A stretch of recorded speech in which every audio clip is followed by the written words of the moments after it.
I think that climate change is one of the biggest existential threats that we face, and it's a tragedy that it has not been addressed so far, despite longstanding evidence that shows the world is warming, and it's doing so to the detriment of millions of people. Fires are getting hotter, more destructive, hurricanes are worsening, and beyond that, heat across the United States and the world more broadly will impact and kill so many people if we do not do something to combat it. Which is up ahead.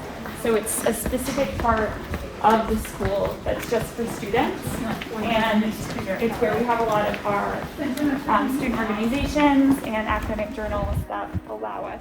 Julia Whitehead studies law at the University of California, Berkeley.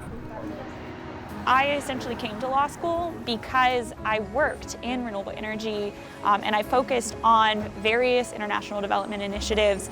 So adopting policies that can promote additional electric vehicles or the use of alternative fuels would be a huge way to actually enact change. And a lot of that will happen by policymakers and potentially by lawyers who stand up in court and litigate and say, this policy, the current policy is wrong. And you're able to see that to an extent right now with some of the active ongoing cases brought by cities against big oil, saying big oil knew that the use of oil and gas causes climate change. They knew this like decades ago, and they did nothing to stop it. In fact, they deliberately took the information and they quashed it in order to continue to sell oil. And so a lot of cities right now are suing for abatement costs, and lawyers have a really big role in bringing those cases, arguing those cases, and having them take an active role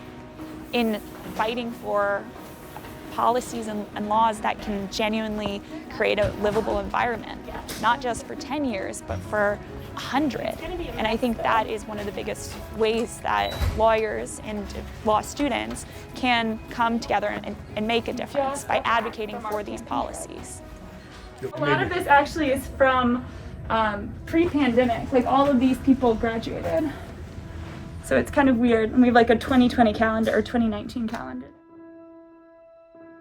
As a member and board member of Ecology Law Quarterly, I recently organized this past spring a wildfire symposium. I think some of the key takeaways were the importance of collaboration between both tribal communities, the federal lands management in the state entities, the importance of understanding the bureaucratic barriers that might be in place that could prevent a more effective method of fire management. Prescribed burns, for example, requires a lot of bureaucracy in order to get that approved. On top of it, it requires some larger changes. More effective legislation to prevent climate change, which is exacerbating the severity of the fires. Policies that allow brush, especially in California, to be cleared more effectively so that the fires, when they burn, don't burn as hot, as severe, or of a magnitude that is uncontrolled.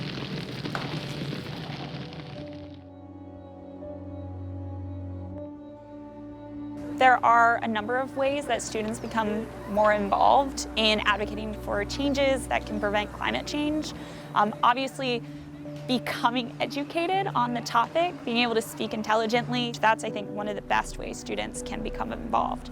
They are the future. And I think that's, once someone is educated on the concept of climate change, on the true issues behind it, they can take that forward when they start their career.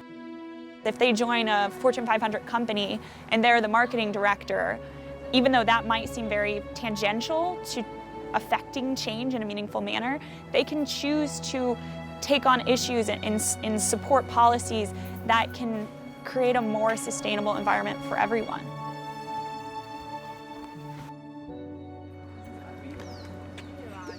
If the world doesn't do enough to combat climate change, we'll end up in a much more insecure world.